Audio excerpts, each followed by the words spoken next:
Greetings from North Dakota State University in Fargo, North Dakota, United States of America.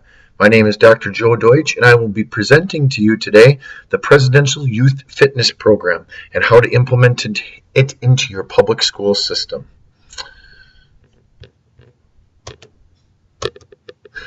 The mission of the President's Youth Fitness Program is to provide a model for fitness education that includes the use of health-related fitness assessments, as well as educational and motivational tools to support teachers and empower students to adopt an active lifestyle.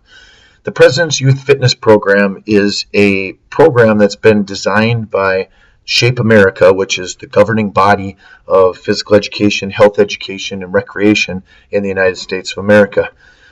Essentially, we had been doing a fitness assessment where we did certain fitness tests for the sake of taking assessment and reporting the results of that assessment, but nothing was done to properly prepare students for those assessments, to teach them why those assessments were important, or to help them with goal setting in order to try to improve on those results. Not to mention the fact that there was essentially norm-referenced cut numbers that said basically whether or not a student was adequate or not adequate. Whereas with the President's Youth Fitness Program and what was before FitnessGram, students are now able to find zones that they should be in, so they know where they could be in the low end of the zone, the high end of the zone, or in the middle of the zone, or either not or not in the zone. So obviously it gives students something other than just a cut number that they either make it or don't make it. So basically, to get started, you want to go to the website www.pyfp.org. At that website, it's the President's Youth Fitness Program website. You can find all kinds of information about Shape America, our national governing body in the United States, as well as getting all the information that you want to help educate your kids on all four of the components of fitness that we will be assessing throughout the program. So once you get to their website, you can click on the middle link, which is called Assess Your Students. And once you click on that, there'll be another link that you see that says Access Free Materials. Okay, once you get to there, you'll see a bunch of information. The most specific and very first thing that you can click on to download to start this whole entire process would be choose the Physical Education Resource Guide. So you choose it, pick the Physical Education Resource Guide, a PDF pops up, and you have got an entire book that the physical education teacher in your school district can use to implement this essentially for free, if you want to, into the school system. The first thing that they would probably choose to do is to send out a parent letter. So there's a sample parent letter in there that they can remove the blank spot and put the name of their school in, and it'll explain to parents the process that they're going to be doing while implementing the President's Youth Fitness Program, because as we know with physical education in 2014, we're not going to solve the obesity epidemic in school. We need to get children physically active outside of school, and obviously that requires parental involvement. So the test items that are included in the President's Youth Fitness Program are aerobic capacity, and for that we would traditionally use the PACER test. I will talk a little bit more about the PACER test and why I'm a huge advocate for it, as opposed to using the mile run. The PACER test, it's an acronym that makes you feel like it's using the word pace because it does pace you, but it's called the Progressive Aerobic Cardiovascular Endurance Run. Body composition, I choose to use BMI, and I'll talk about that more as I continue to present. Abdominal strength, we use a curl-up. Upper body strength, we use a 90-degree push-up. Lower body flexibility, we use a back saver sit and reach and shoulder stretch. For the upper body flexibility, we use the shoulder stretch. Aerobic capacity, PACER test.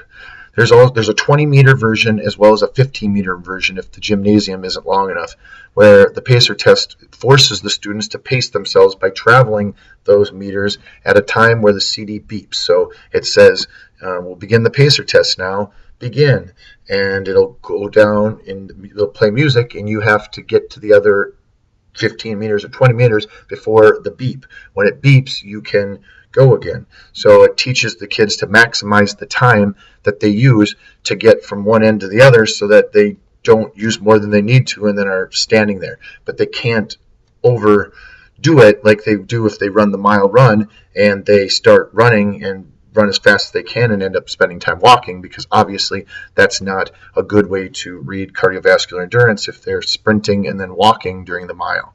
On page 15 in this book that you could download, it shows you the fitness zones, the numbers that the students should get on the pacer test, as well as on page 18 there's a score sheet that one of the students that's keeping track for them can write on so that they know whether or not they are getting every one of the laps so they don't forget one of them. The next thing that you would do is body composition. As I tell my students, we are not doctors. While BMI does not take into account muscle and fat and can be misleading, at the end of the day, it's only our job to flag potential issues. Therefore, in 2014, I do not personally feel, for legal purposes, that you should be performing skinfold testing on your students. And we can look at pages 24 and 25 to look at the results of the BMI and whether or not that the students are in the healthy zone for that at the time. Now, how do we calculate the BMI? Obviously, we take the weight and we take the height of our students. So in the United States, we calculate BMI as the weight in pounds divided by the height in inches times the height in inches, and then multiply that number by 703. In other countries, you're going to calculate BMI by the weight in kilograms divided by the height in meters times the height in meters. So moving on to abdominal strength. The use of curl-up strips and a cadence allows teachers to get a true read of a student's cardiovascular endurance and save their backs in the process. So as you can see in the picture that's attached, one of the students is laying down on a mat, and their legs are at a 90-degree angle. The sit-up strip is located right underneath the bend of their knees, which is a perfect angle for the fingertips of their arms touching at the very base of the sit-up strip. When the student squeezes their stomach muscles together, it raises their shoulders up off the ground and slides their fingers the length of the sit-up strip.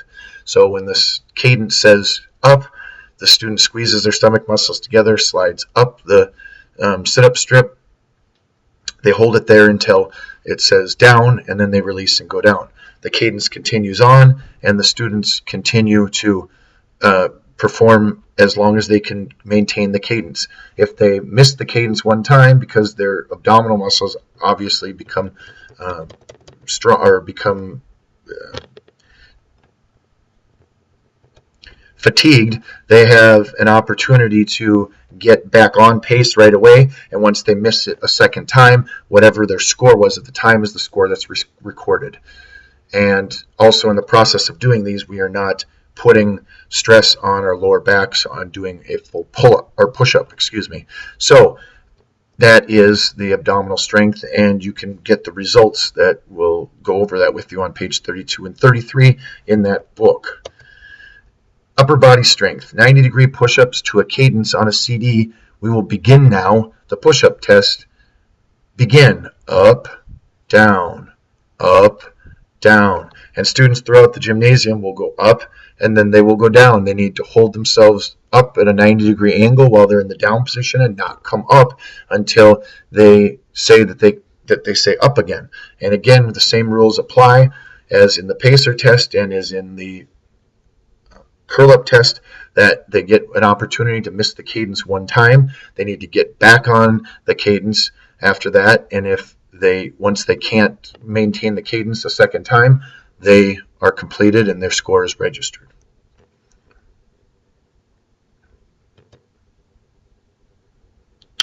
The next thing that we have is the lower body flexibility, and that's called the back saver sit and reach. And so you have the box and the measuring stick up on top of the box, as opposed to the traditional sit and reach testing that we used to do. It's now called the back saver sit and reach. So the one leg is up in the air, as you can see. The foot is right underneath the knee, and it allows for the muscle to be stretched in the single leg while the fingers are on top of each other and stretch forward over the measuring stick. Obviously, it's very important to allow students to stretch out before they do these tests, and to obviously practice these tests beforehand so we can truly get a read of their lower body flexibility or any of their results. Obviously, we know that with the muscles not being stretched out beforehand, we will not get an accurate read if we don't do that. So lower body flexibility, back saver sit and reach, can also be located in the book. Upper body flexibility, we have the shoulder stretch. Page 44 in the book. This is a can or cannot do. Its students can touch their fingers together by leading with the right hand, or students can or cannot touch their fingers together leading with their left hand. So the right arm comes over the top, as in the picture, and comes behind the neck, and the left hand comes back up along the back, and the fingertips touch together, or they don't touch together. And that is documented as a yes or no, and then it's reversed, and the left arm comes over the head and around the back and touches the fingers in the back, or it is not, and that will give a good read of upper body flexibility. Interpreting the results. Page 48 and 49, all results can be calculated and reported to parents using the tools provided on the website. You do not have to purchase FitnessGram. Now, on page 51 in the book, you can see an example produced by FitnessGram that can be emailed to parents or printed out used during the conference. Now, as the results are reported, you can have a software program called FitnessGram that allows you to continually keep the results over, at the beginning of the school year to the end of the school year, again to the beginning of the school year, and run reports comparing these results, comparing the average results of all your kids in your classes. It's a software that is a great tool. It also has something called ActivityGram, where it allows students to come up with activities that will work the areas that are of most concern from the results of their FitnessGram. So it's worth a Google if you want to look for FitnessGram and or ActivityGram. You could check those resources out as well. Summary of fitness testing principles. In interpreting performances in physical fitness assessments, it's most important to remember the following. The physical fitness experience should be fun and enjoyable.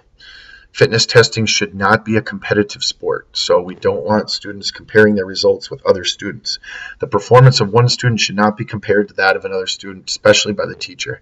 The primary reason for testing is to provide the students with personal information that may be used in planning a personal fitness program. And the performance level on a fitness test should never be used for grading. We grade the process, not the result. Recognition. So students that you can have this teacher in your school register the school and your students to receive certificates. There's the Presidential Activity Lifestyle Award, and you can read about that on page 62 in the download. It's a great program where students make commitments to living healthy lifestyles, very specific commitments to not drinking sugary drinks, and in turn drinking more water, eating healthy foods, getting physical activity, and it's very specific things that students make a commitment to and get an award for choosing to keep that commitment regardless of what effect it has on them, because there's the belief that the lifestyle change is going to result in a physical change at some point. And then there's the Presidential Youth Fitness Award as well on page 65, which means that they've reached those zones as well. Physical best. Physical best activities and materials help students to build fitness into their lives by understanding each of these components of fitness and how we can strive to improve them in our lives. The tests included in the Presidential Youth Fitness Program helps students assess their progress in improving and allow them to set goals to improve their results. In the end, testing is a benchmark for personal progress. It is not a competition between others. Changing the mindset will go a long ways towards establishing validity in your test results. So the Physical Best program is a curriculum that physical education teachers and before or after school programs can use to continue to educate the students on those important aspects of the program. Again, my name is Dr. JoeDeutsch. I am professor of physical education and recreation teaching at North Dakota State University in Fargo, North Dakota, USA.